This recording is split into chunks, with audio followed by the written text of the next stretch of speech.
Get your paychecks up to 2 days faster with Early Pay. True story. Welcome to Huntington. Folks, you weren't imagining things. I think the metronome on that introduction was kind of going between tempos, but it was great. Welcome back, everybody, to another episode of The Week That Was. There is a lot to talk about this week. It was quite eventful, and it remains so. So let's go ahead and jump right into it with our august cast of characters and commentators that we have today. We have attorney Joel Sklar from an undisclosed location in Plymouth, Michigan. My bunker. Yeah. We have Deadline Detroit columnist Greg Bowens. Greg, great to see you again. Good to be here. And we have, of course, also Deadline Detroit columnist Nancy Derringer. Hey. And we have Deadline Detroit editor-in-chief Allan Lengel. Hey, hey. Hey, he gets two hays, by the way. Right. All right. Well, Hey. Okay, now you're just channeling what's happening.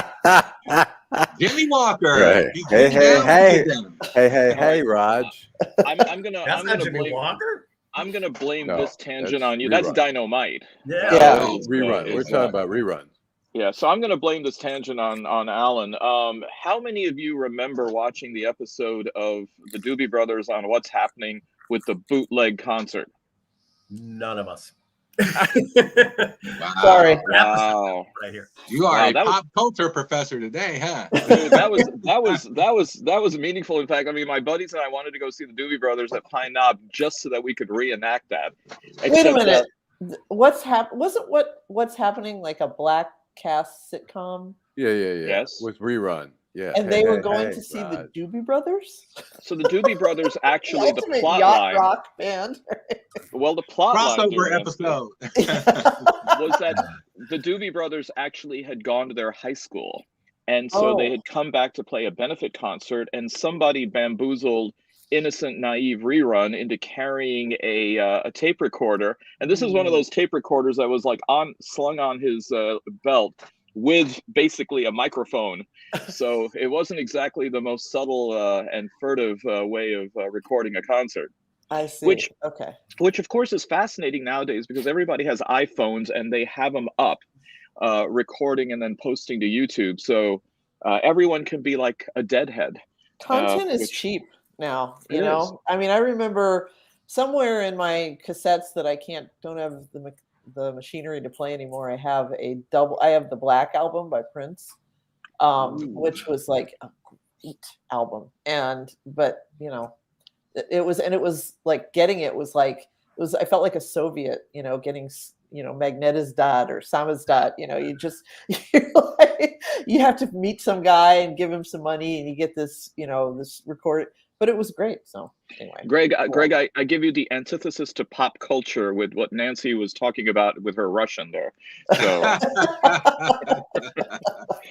We're all over the place today. Yeah, I do believe that someone once said that the revolution will be televised or recorded, and I guess we need to come back and talk about January the 6th, which was not a revolution, but a coup and an insurrection.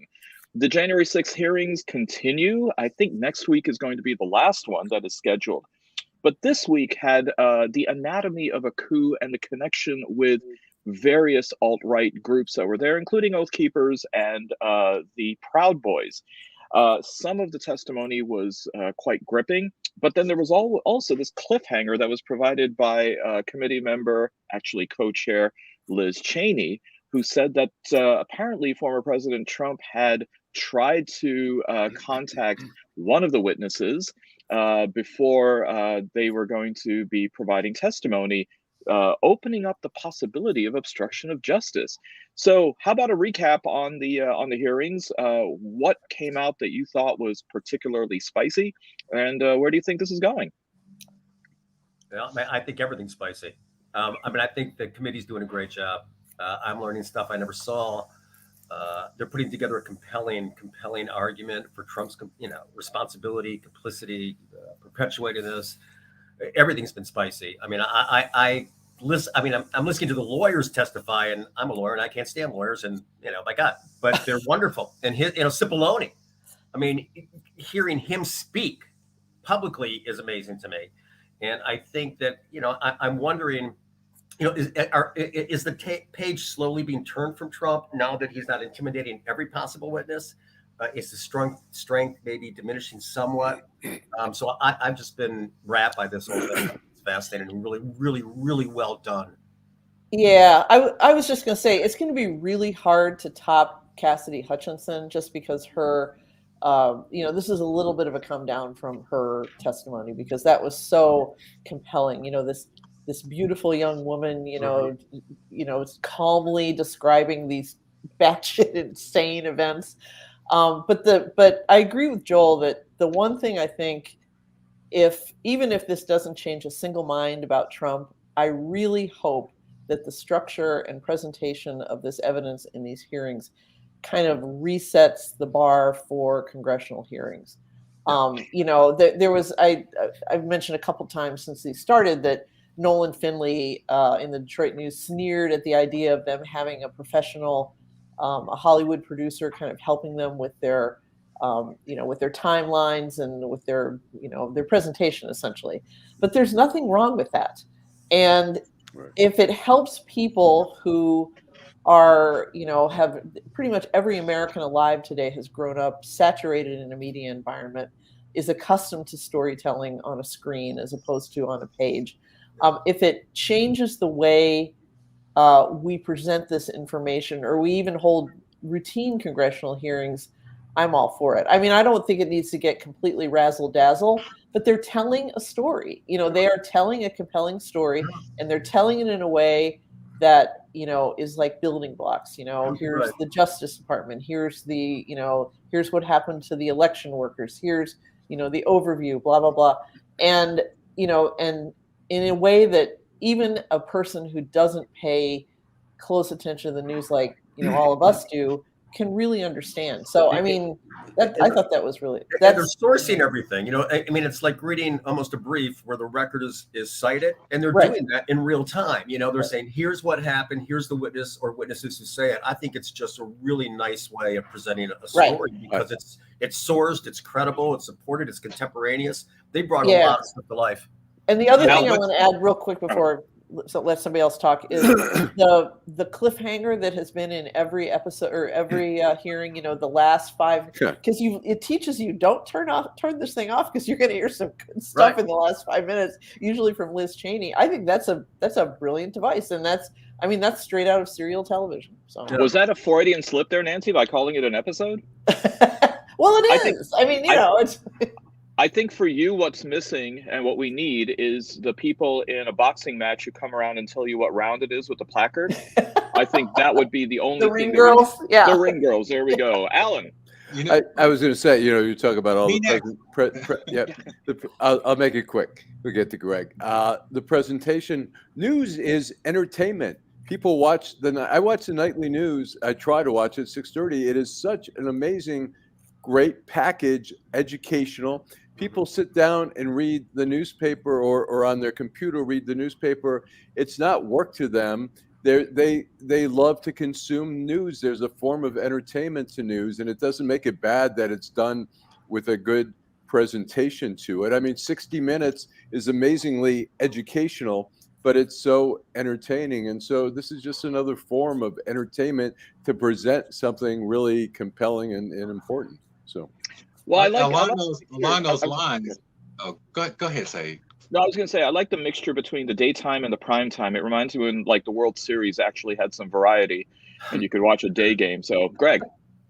Yeah, no, I picking up on what Allan just said, one of the things that I think is important here is that we don't have the zoo-like atmosphere that we had during the impeachment hearings. Mm-hmm. And this is because the minority leader made a big mistake in not allowing for other Republicans to be on there. So we don't have people like Jim Johnson and some of these other crazies, on the panel, Jim Jordan, trying to refute every single thing that's been said or tear apart witnesses. And it is easier to watch.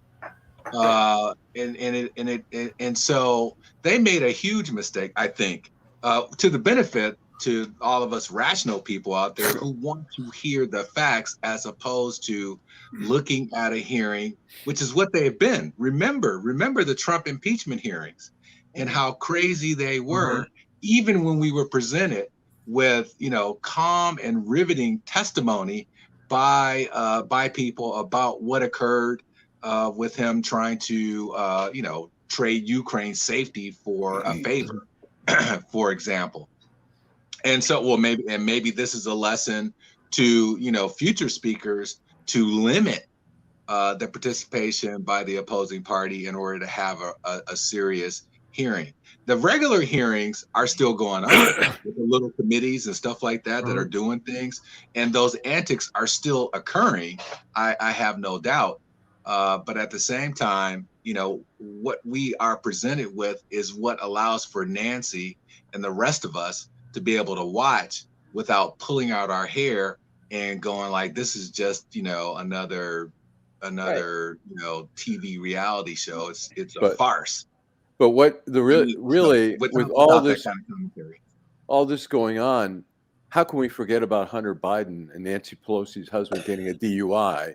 And that's what you see. You turn on Fox and it's like Hunter Biden, more films of him, doing this, and he's naked with a gun, and it's like all these distractions if you turn on Fox, and it's a constant. And let's not forget Hillary Clinton. How do we let her off the hook? It's just the whataboutisms are just about out the window. Yeah.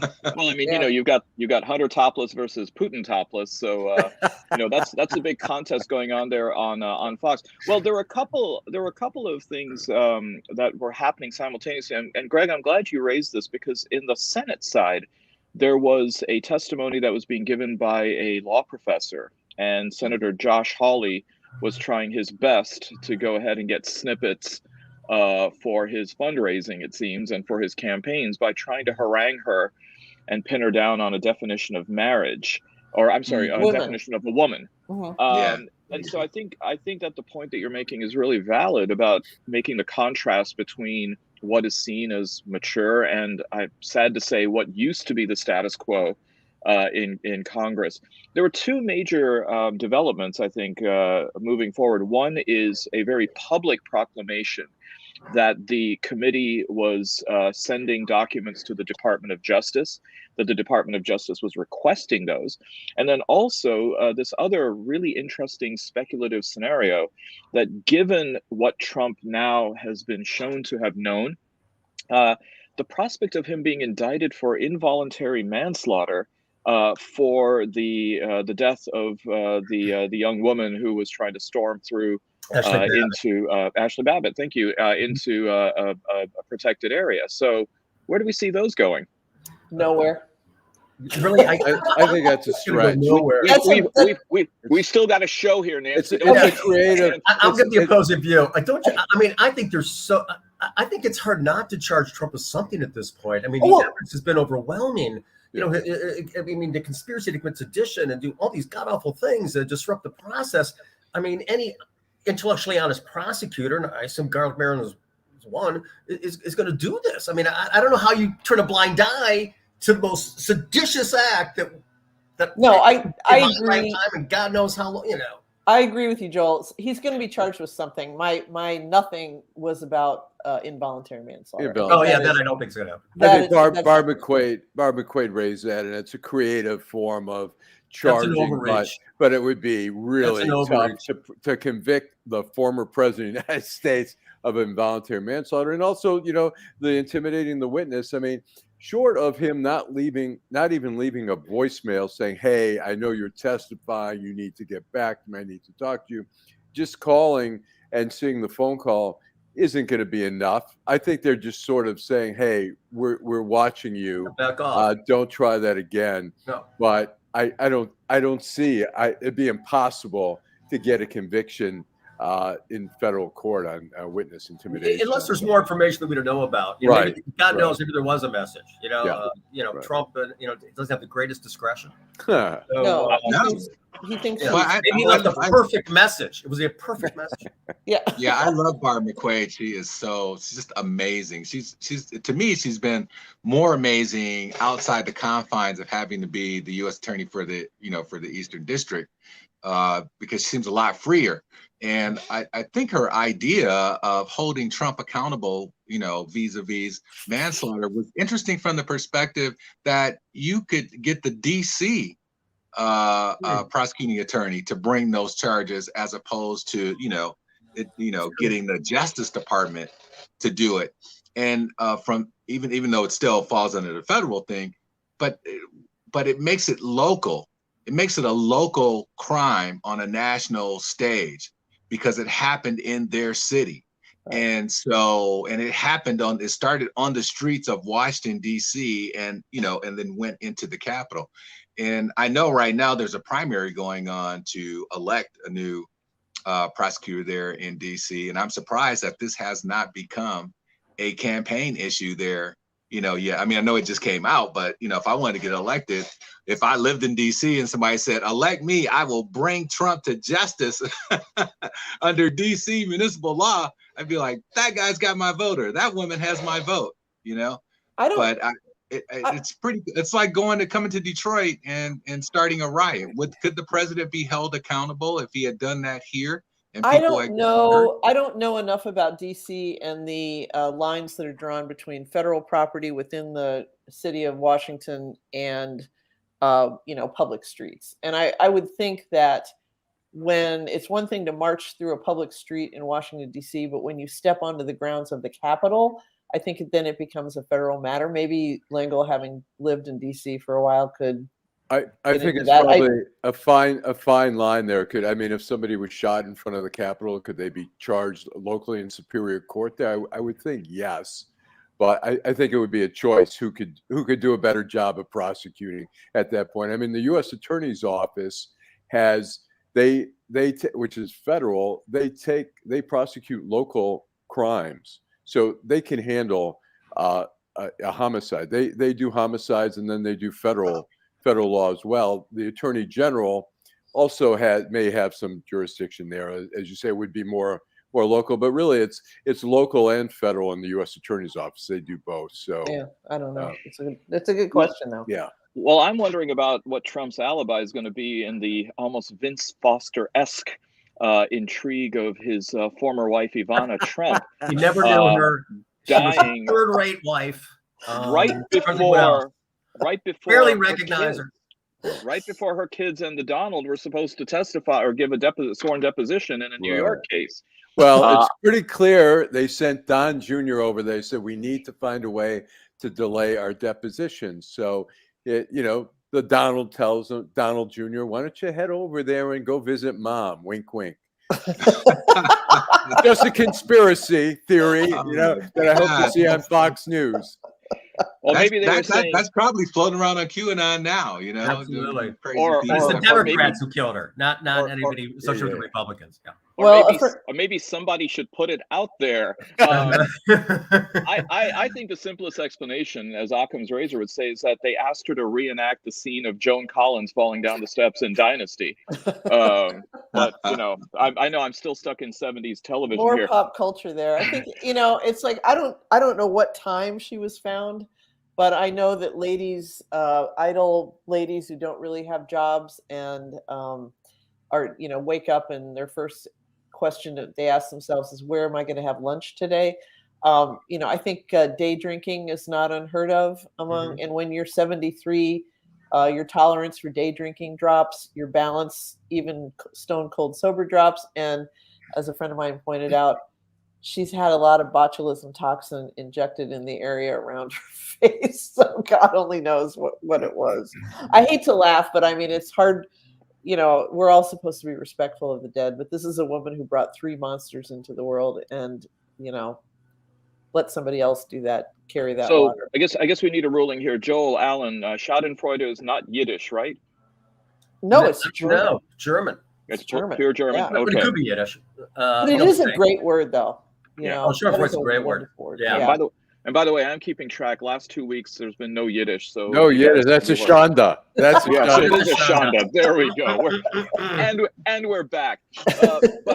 But Trump has another scandal involving the IRS, allegations about targeted audits against, I believe, Robert Mueller and also former FBI agent or Assistant Director Andy McCabe. Allan, what's up with this? I mean, look, the chance of Comey or Andy McCabe, one of them, being audited and doing a deep dive audit, it wasn't just a superficial audit, that's rare.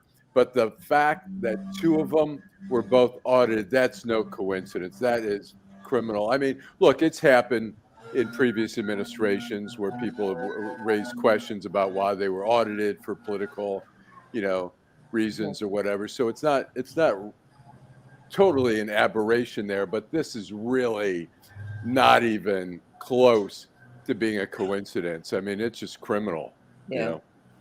And interestingly enough, they probably when they did it, or when it happened, if in fact it's true that they were targeted, the folks that were responsible, if Trump was still in office, they probably expected for him to win. If Trump was still in office and this came to light, they would just be like, it's not true. You guys are crazy. That's just the way it happened, and they would give them the kind of cover that they need, with Congress sort of railing on the sidelines about everything and not being able to do anything about it. So, but I imagine that along with the IRS, there's also then other investigative agencies that are involved that are digging in to the background of these individuals. I mean, it can't be just happening in a vacuum. I mean, do you think that this is part of a bigger misuse of government agencies?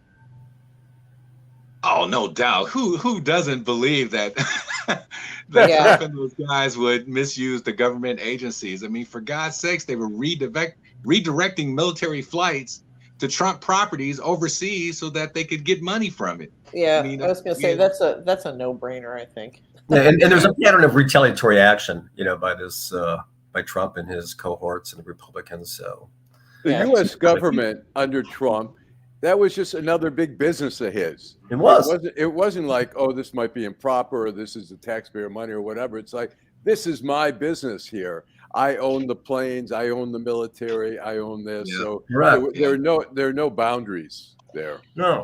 A friend of mine, from the minute that he was sworn in, has been saying, or had said, his deal with Congress will be, I will sign anything you put in front of me, and you will not object as I grift every goddamn penny that I can out of this government. And that's exactly the way it unfolded. That's why it drives me crazy when I see these ignoramuses say, but he didn't take a salary. It's like, God, he was making so much money charging the Secret Service full rack rate to stay at his, stupid hotels. Right. Yeah, or down at Mar-a-Lago or whatever. But he also had the hotel right down Pennsylvania Avenue, where the Saudi princes and everybody were staying there to suck up to him, and spending a whole lot of money. You're right. The joke was that he's not taking a salary, but he was making so much money off the government. It was. Remember when he wanted to bring the G7 to his golf club in New Jersey? Yep. It's like, not since the Dayton Accords has a mediocre American municipality been potentially thrust into the international spotlight like that. Right. Oh, come on, Nancy. Bedford, New Jersey made the Time magazine best cities list never. Oh, yeah. But go Detroit for making the list. So that's pretty amazing. Allan, you mentioned Trump and Saudi Arabia. Well, President Biden just touched down in Jeddah, Saudi Arabia. He's taking a mini tour of the Middle East. He was in Israel, of course, earlier in the week, and even visited with President Mahmoud Abbas in the West Bank. Now he has arrived in Saudi Arabia to some pretty frosty reception there. Crown Prince Mohammed bin Salman did not receive him at the airport. I think they sent some low-grade governor of the province. I think they sent an Uber. Now, Allan, If only it's he a were a president. PG. If It's only a he were president a of the United mediocre States. PGA golfer, it would have Yeah. been a different story. Yeah. Right. It would be the Uber beast. There's no way the Secret Service is just going to send a regular Uber. There's Uber XL, and then there's the Uber beast. But what's amazing is not just the frosty relationship that Biden is receiving in Saudi Arabia, but also the kind of backlash that he's receiving here in the United States for even brooking the idea of the trip. The Washington Post, for whom Jamal Khashoggi and Allan Lengel wrote, got it. Full disclosure, everybody, had quite a strong op-ed questioning Biden's judgment about going. Khashoggi's fiance similarly had her protestations, and it seems as though on both sides of the aisle there are people who are dissatisfied with it, so much so that Biden, in fact, had to pen his own op-ed to justify why he was traveling to Saudi Arabia. And why was he traveling to Saudi Arabia? What's the stated? Well, he's in the Middle East there. I think he probably felt one thing, he'd probably go there. But I think, I mean, first of all, Saudi Arabia is the most duplicitous ally we've probably ever had. I mean, they are, I mean, the Khashoggi thing itself was so outrageous that they would murder a journalist from an the American US. citizen. Yeah, right. And so that's one thing that they've never, Trump or Biden have never really properly addressed. They both let him slide. The other thing is I can only see him going there. I mean, they say he's going for talk about human rights and stuff like that. I don't think human rights is the main thing. I think he's going there to say, we need oil. We need our gas prices. Let's work out something. Okay, we'll overlook this. We need more oil. I need the prices to come down in America. And I think that's the underlying thing. So how much of it is tied to the midterms, do you think, Joel? Well, I was just going to say that I thought the stated reason was to improve relations with Israel and Saudi Arabia and stop the nuclear proliferation from Iran. I thought those were the stated reasons that Biden. Yeah, okay. I'm simplifying. I think, I'm oversimplifying there. Right, but the idea that I mean, politics makes strange bedfellows and all, but I find it repulsive that we're dealing with them, and I'm on the side that says we shouldn't. I mean, well, they just had the Khashoggi, forgive me, murders is, my God, you can't, you have to ostracize somebody every now and then. You have to say enough is enough. We're not going to deal with you, even if it's in our self-interest. That we're going to sacrifice it, and I think that's strong leadership. And I'm not seeing that. That disappoints the hell out of me. I mean, there was, as I say, I read something where Saudi Arabia is going to give Israeli airspace over Saudi Arabia. So there are some things, and obviously they both have the common enemy of Iran there. But I also think he's like, more oil, please. I mean, I think that during the midterm and the midterms approaching is that every time Americans drive by a gas station and see those $4 or $5 prices, there's an angst there. There's a reminder that something is not right and the economy is not right. And I think he's, I have to believe that's an issue there. I'm sure it is, but it's I mean, I think it's shameful. I mean, disappoints. Well, I mean, this is a relationship that goes back 90 years. Franklin Roosevelt, after Yalta, didn't come straight back to the U.S., despite the fact that he died a few weeks after. Stopped off for a meeting with the King of Saudi Arabia in the middle of the Suez Canal in order to fortify American oil interests there. It's a relationship that stood and survived this inconvenient fact of 15 of the 19 hijackers being Saudi.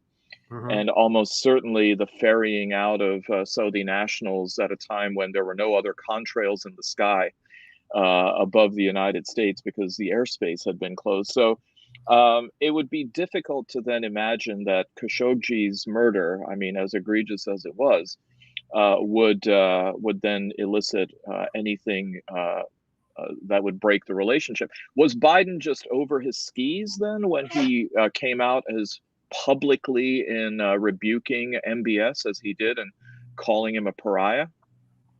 I think it was accurate at the time, but it hasn't been so. No, he was trying to get elected, man. Well, that's why I voted for him. To get people to vote. This is one of the things that's so disappointing about the trip to Saudi Arabia is that it puts into stark contrast the values that I think that many of us hold versus the values that other folks on the right hold, where, don't let anything get in the way of money. You know what I mean? Right. Don't let anything get in the way of business. Okay, yeah, that happened. That was bad. We should raise a little fuss about it, but we got to keep the oil coming. We got to keep the money coming. And you would think that given the kinds of things that President Biden had said, that he was past all that. You know what I mean? Yeah. And by going to Saudi Arabia, it seems like that he's really not. People can point at Democrats and Republicans and say, look, they're both the same. Trump went to Saudi Arabia, he wouldn't care. Democrats don't care. They go too. That's a good argument to make, because it seems to be true right now. I mean, at least vis-a-vis Saudi Arabia. What about the risk of optics? I mean, I think in the op-ed that the Washington Post editor made was that this could have been handled by the Secretary of State. Blinken could have gone ahead and gone there, and others. What about the optics if this goes wrong? I mean, it seems like there's a real gamble that Biden is going there in a bit like Oliver Twist, saying, please, can we have some more oil? Mm-hmm.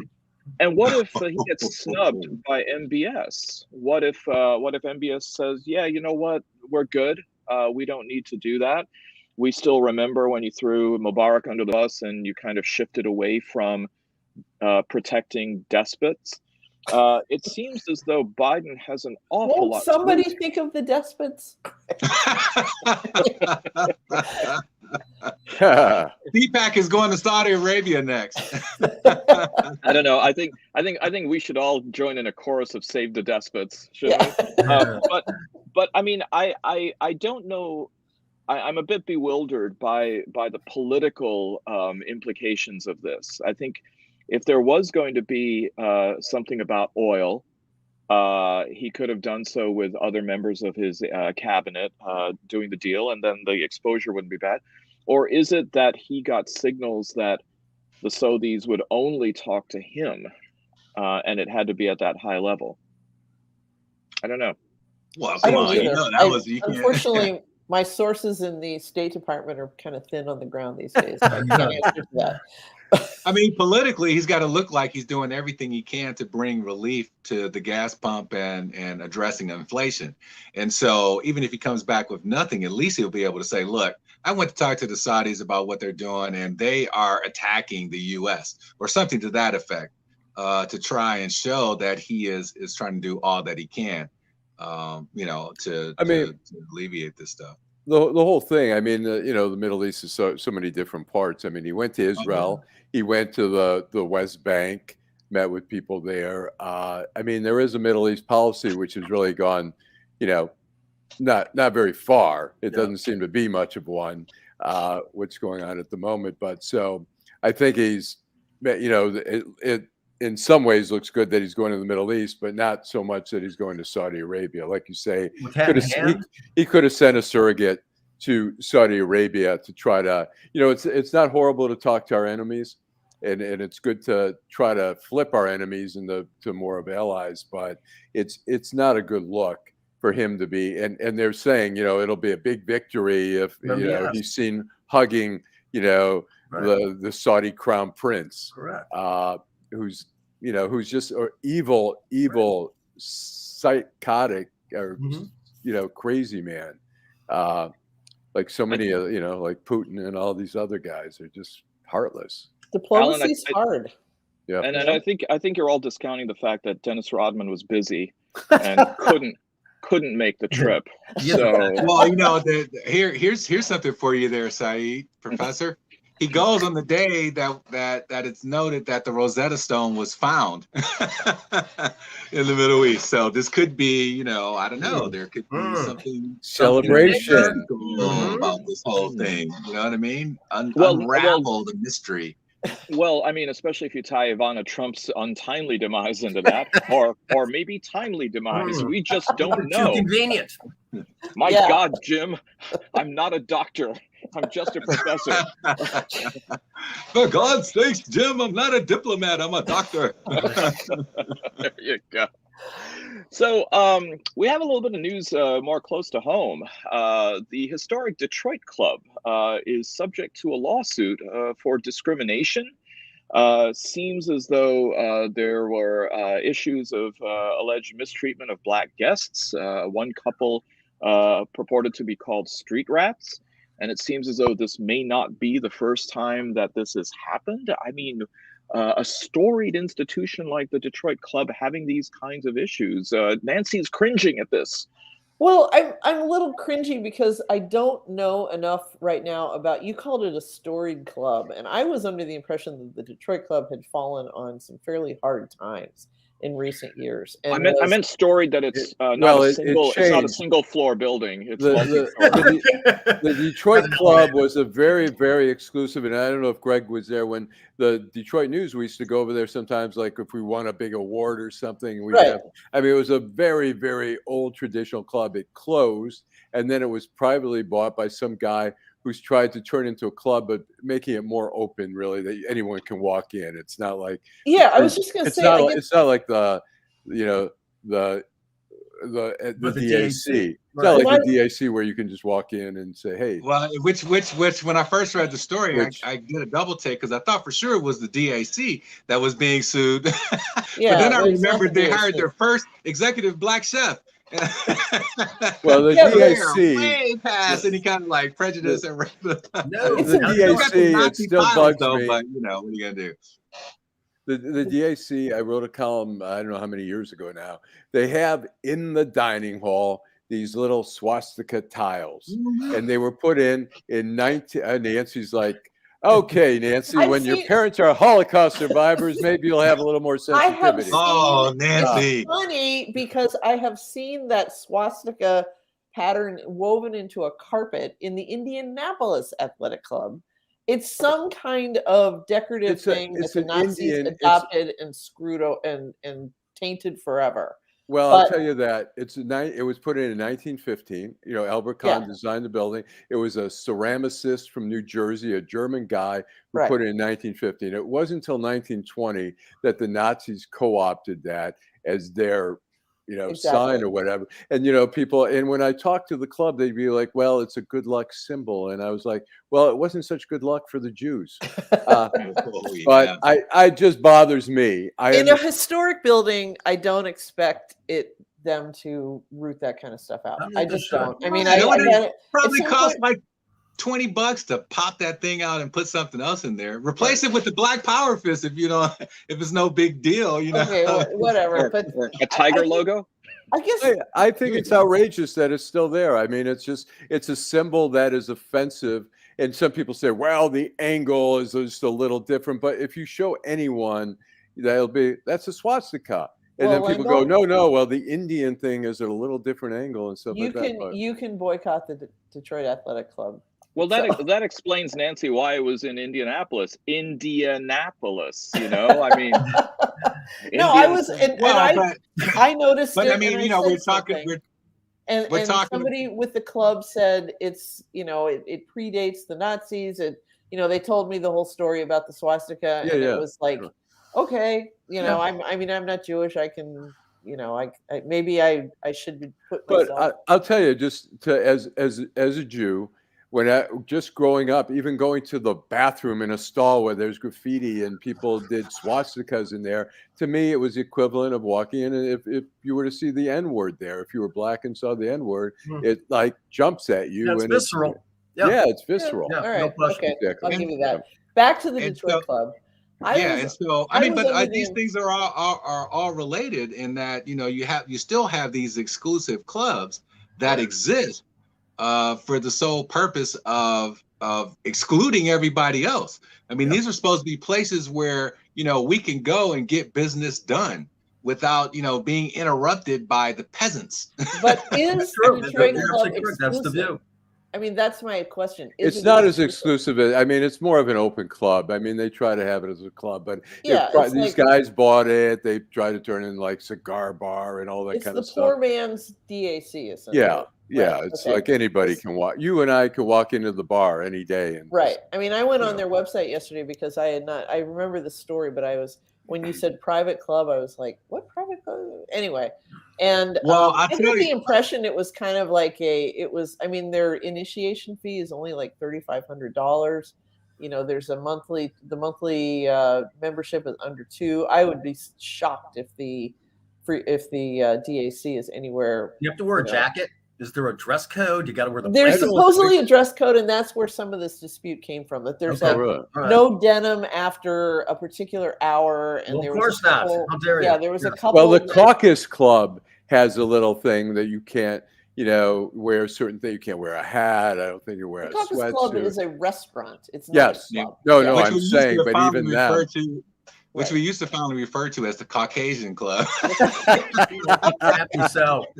Well, they posted something on their Facebook page or their website they said they wanted people to start dressing a little better to show up. No more sports jerseys, no more saggy ass pants. And then they said, and please, if you're smoking weed, we don't want to smell it on you. So, and no strong cologne. Yeah. Yeah. Clearly the owners of the DAC are trying to upgrade it somehow, and they think that, calling people street rats is the way to do it, and all they're going to find out is not the DAC, not the DAC, the DC. The DC. I'm sorry. Did I say? I'm sorry, DC. And that is not the way to do it. So. Well, I've gone there twice, 3 times, I think. Once I went with white people, and the food was horrible. A lesson: never go with white people to that club. And but then again, I went again for another event by myself, and it seemed fine. But now I'm wondering whether or not when I walked in there, did they go like, "Oh man, hide the silverware." It's him. Yeah. Nancy, I think you don't need to be so pessimistic by calling it the poor man's DAC. I think you should call it the rich man's Chuck E. Cheese. Glass half full. Don't do that when I have water in my mouth. I'm going to do a spit take. We're going to get 5 rotten tomatoes. There's this bar in Soho in London that I saw Anthony Bourdain went to. It's called the Hideout, also known as Rita's. And you go there, and it's subterranean, and the membership, it's a members only place, and the membership is £5, and you need 2 members to nominate you. So basically what you do is you buy people who are sitting there around, and they'll sign your card. That is great. I like that. Pretty cool. Isn't this how they do it in like Utah? Because of the Mormon influence, and they're very anti-alcohol, that they have what they call bottle clubs, and the dues are $1, and you just essentially walk in. I want to join the bottle club. Okay, you're in the club now. You can drink here. So, by the way, I feel badly now. I actually didn't put a Utah story on. There was an article I read about a couple that are divorcing who are into soft swinging. And apparently what happened was, what is that? Okay. What is soft apparently it's not going all the way. So just making out with somebody else's. Hey, you're looking good. That's enough. That's enough. Heavy petting. Spit swapping. I don't know what the baseball analogy is as far as what base, but it's clearly not rounding third. Okay. But apparently the divorce happened because the wife went too far and clearly stole home. Oh, okay. Yeah, so she's out. Hard swinging. She's gone. Yeah. She's gone. Oh man. She's out of here. Well, Bowie did sing "Boys Keep Swinging," so that's a whole different thing. Is anybody but me not surprised that the suing the Detroit club did not make more news? I mean, there haven't been people out there protesting. There's no big Black Lives Matter march. It's almost like, it's irrelevant. So. Well, either that or have you checked over at the DAC because people might have mistakenly gone there to protest. Well, Michigan is clearly a battleground state for many a race, and it seems as though, along with some of the very big rivalries, Andy Levin versus Haley Stevens in Michigan 11, we actually have DeVos. It seems as though it's complicated, with each side taking its own people into the gubernatorial race. And Allan, I believe you've got a clip. This is from last week's debate. Question that's on everybody's mind, and the answer for me is that yes, the 2020 election in the state of Michigan was fraudulent and it was stolen from President Trump. And I believed that back in November of 2020 and took action right away in order to make sure we were getting our voices heard, that we were not happy on how that process turned out in November of 2020. Free and fair elections are the hallmark of our republic. And what we've seen with the 2,000 Mules, what we've seen with putting the pizza boxes up on at the TCF Center, up on the windows, and all of the ballot drops early in the morning, all the signs pointing to suspicious activity that happened. Oh God! You know, it's so. I don't want to. Really hard to hear it. I don't want to smash my head against the wall because this is nice paint and I don't want to get blood on it. But that is such an uninterrupted stream of bullshit coming out of that guy's mouth. Oh, you know, all I hear is the sound of sucking coming there for Donald Trump. Yeah, it's like, first of all, William Barr, the former U.S. attorney, Matt Snyder, has come out and said, yes, we came. The ballots were coming in. We count them at a central ballot, and William Barr said, okay. Snyder said we looked into that, and that's all that was happening there. The boxes, the covering up of the windows. What was happening is that people you don't were have to go. Post-truth. We don't know stolen. The whole thing is absurd. But we all know what happened. The guy's going to adopt whatever construct he needs to get elected. It's an absurdity, and it's offensive, and it's hard to listen to. Can I say something about 2,000 Mules? No, you can't. No. Okay. I think it's hilarious. I was interviewing somebody on another story, and they were talking about that issue in the Michigan GOP where who was the former chairwoman? That she accused Ron Weiser. Pardon me? No. Not Ron Romney. No. That's she's national. It's not Terry Lynn Land. It was somebody else. Anyway, she accused Ron Weiser of paying Stan Grote $200,000 to drop out of the race for attorney general because they thought Tom Leonard had a better chance and they didn't want to split the vote. Blah blah blah. And he took the money and he did it. And she said it was party money, and she wrote this letter, and and he's like, how many people were involved in that conspiracy? 3 people, and it couldn't last. There's an old saying, 3 people can keep a secret if one of them are dead.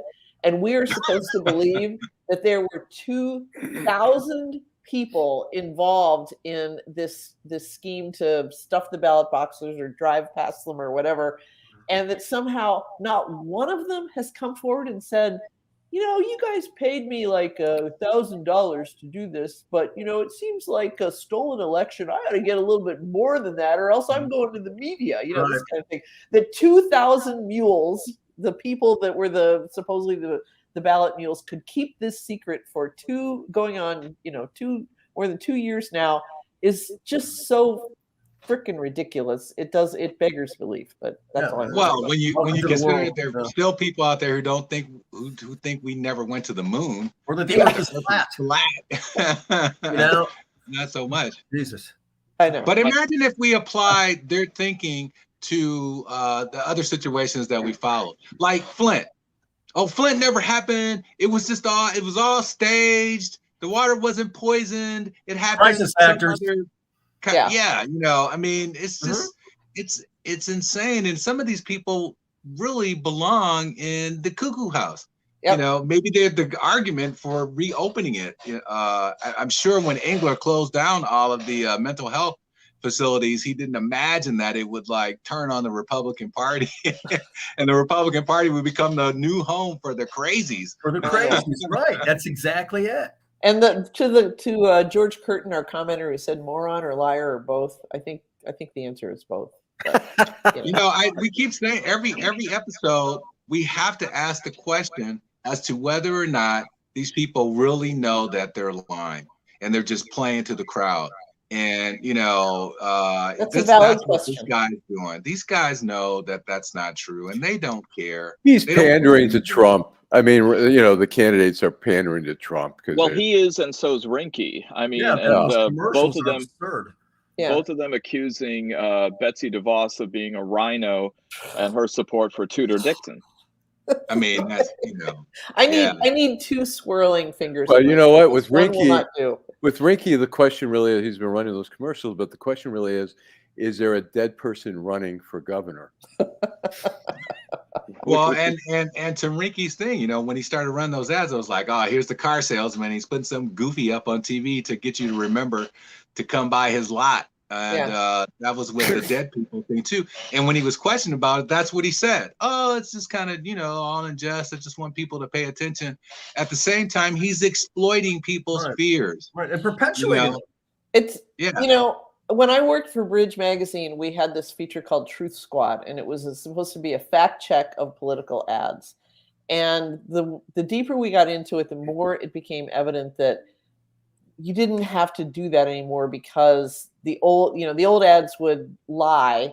Then PolitiFact and various other truth, accuracy checkers came along, and they learned. And so what you would see is somebody would in a voiceover in an ad, they'd say something damaging to the other person, and there'd be a little footnote, and you'd have to check the footnote, and then we'd write these exhaustive analyses and say, yes, it's true that he voted this way, but this was a procedural vote, blah blah blah. This just ridiculous stuff that I don't think anybody really paid that much attention to. But they're back. They're back to lying. I mean, even Perry Johnson, it was a Super Bowl ad that said, if you have a job in the American auto industry, you owe Perry Johnson. And he's like, well, it's just an ad. Everybody expects exaggeration in an ad. Quality control. Brand X doesn't really make your laundry turn yellow. But it's just the thing we say. And they're back to that. I mean, it's so funny in his campaign. His campaign, quality control was a big deal, and then his campaign had all these fraudulent signatures. Bad quality control. There is no penalty for lying in the public space. I thought that we had rules that were pretty strict about false advertising, and I guess it's just not true anymore. And so Trump, he was able to, laugh and joke and lie his way to the Republican nomination and eventually the presidency, with half the country going like, well, don't take him literally, take him figuratively. Right. Well, do you remember the racist ad against Debbie Stabenow, the one with the Asian girl in the coolie hat riding her bicycle through the rice paddy, and she's like, thank you. And they were trying to call her Debbie Spend It Now. And thank you, Debbie Spend It Now.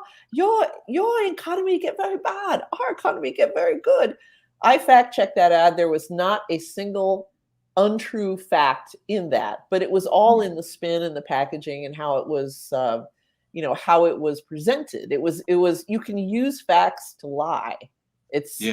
I mean, that's essentially what you did in those things. But I mean, Kevin Rinke saying, why do all the dead people vote for Democrats? It's like, you can use facts to create a false narrative, and that happens all the time. And that's, and to the extent they're facts, I mean, I know when Trump would speak, there were no facts. They were creations of his own mind. Right. But you can, but I mean, that happens. What lawyers do, we use facts, we use them selectively to create a particular narrative.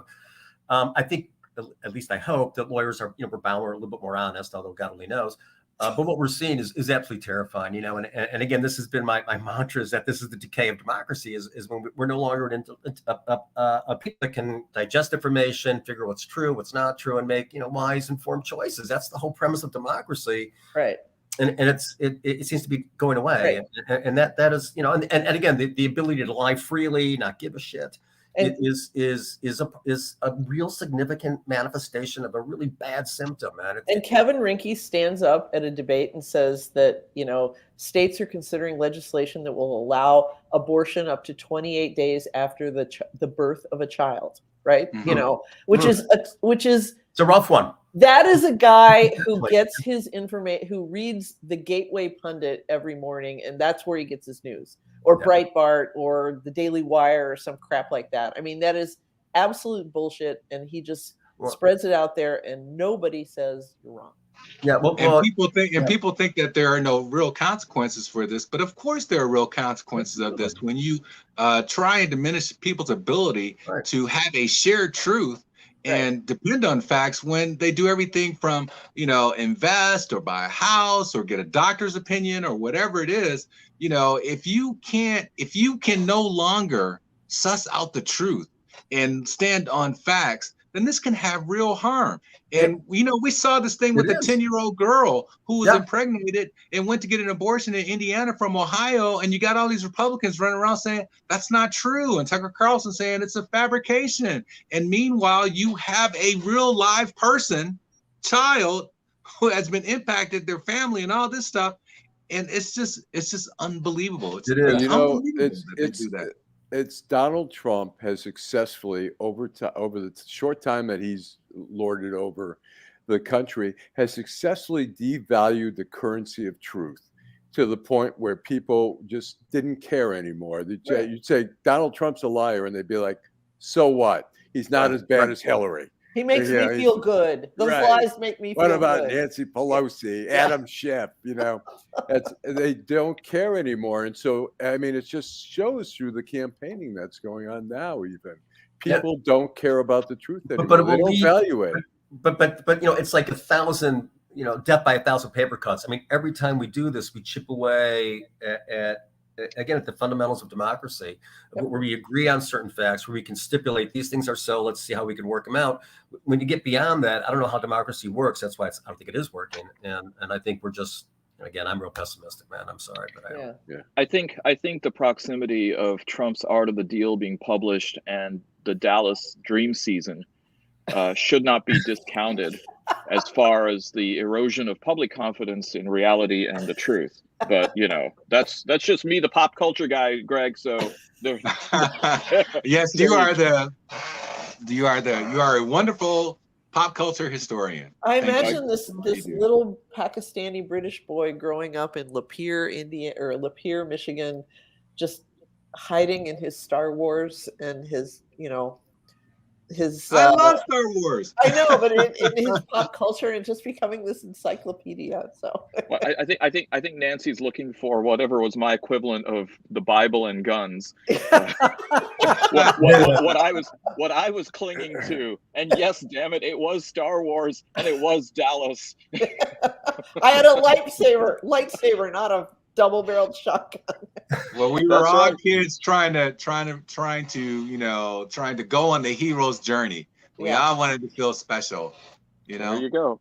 No, look, I can Nancy would have made a great Princess Leia. I see it right now. I can still wheel that 20-sided dice if you want to play some Dungeons and Dragons, because that was Friday Night Follies. So we are save us, Allan Lengel. You're our only hope. Well, with that, Allan, I know you've got a clip for us. What a schmuck I was, but that's the way it is. That's the way it is. We are at the point of today's episode where we are going for Schmuck of the Week. So let's see, who wants to go first? I'll give it a go. Okay. Is it Manchin or Mannion? I always get it wrong. Manchin. He's my Schmuck of the Week because he gets in the way of everything Biden wants to do, and he's essentially, the most powerful man in America from what I can see. But he gets in the way of everything, and I don't get it. I don't know about West Virginia politics or him at all, but it pisses me off because every time there's legislation that Biden wants to get through that's significant, he gets in the way. Yep. He still makes a lot of money from the coal industry. So he's the climate issue in the bill. He's against taxing the wealthy because he is the wealthy, and so he is an obstructionist. Yeah, and you're a Democrat. I thought he was a Democrat. Let's get the agenda that Biden ran on. Let's get it through. We need these things. These are all essential. I think they're essential. I think they're very important legislation. And calling an airstrike on his stupid houseboat. Party. Quite a departure from another West Virginia Senator Byrd, who at least brought some pork back to the state. Okay, Nancy. Well, Greg almost stole my thunder, but not quite. I am nominating Dave Yost, the Attorney General of the state of Ohio, where I was raised, who happily climbed onto this bullshit train about the 10-year-old rape victim. And I believe he's a friend of mine said he has discovered the J.D. Vance strategy that anything that gets me on cable news is good.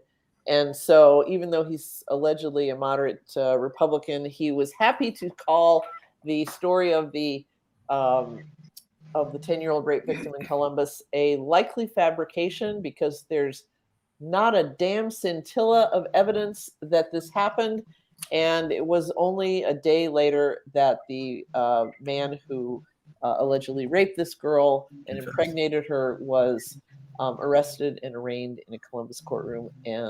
But did he walk it back? Did he apologize? No, none of these assholes did. So he is the schmuck that has to represent Jim Jordan, the entirety of Fox News, and all the other people who amplified it, called the Wall Street Journal, who should know better, who called this story bullshit in the beginning.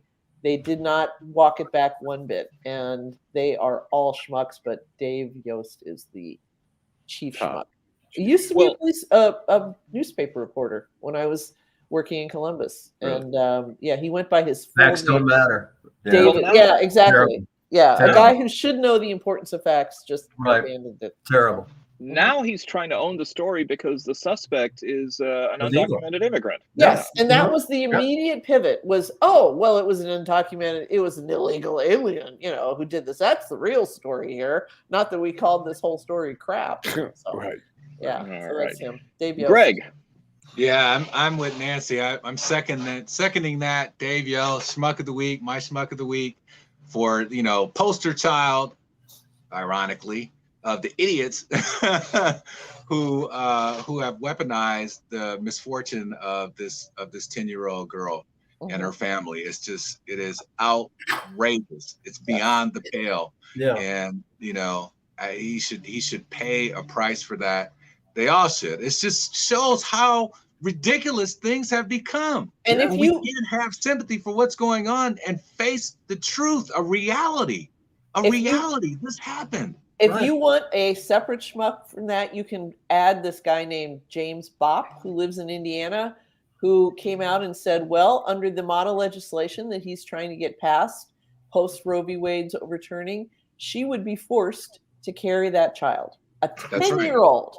A 10-year-old. There was a hearing that I heard, I think it was, I don't think it was Holly, but there was a hearing where the definition of abortion was discussed.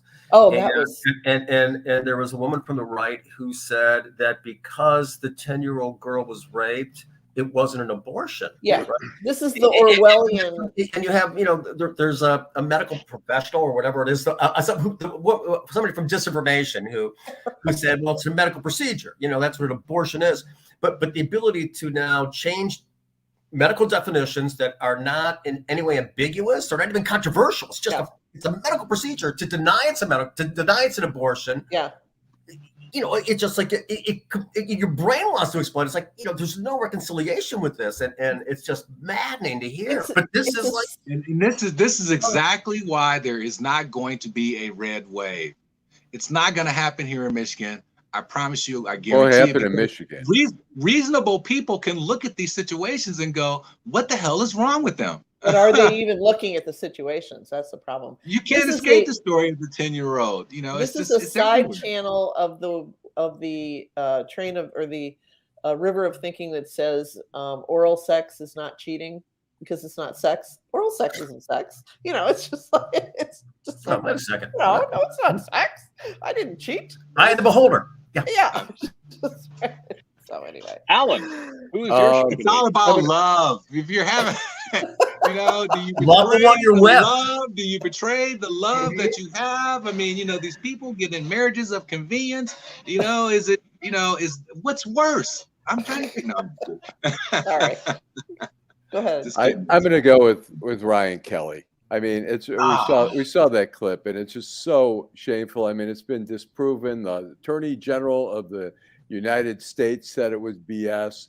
The U.S. Attorney, the former U.S. Attorney Matt Snyder, went on TV and said it was all BS. That he checked into it, there was nothing to it, and yet this guy doesn't care at all. He just cares about perpetuating a lie, which the biggest liar that we've ever had as president seems to have pushed, and they all want his backing on it. Yeah. They all want his endorsement. So I give it to Ryan Kelly.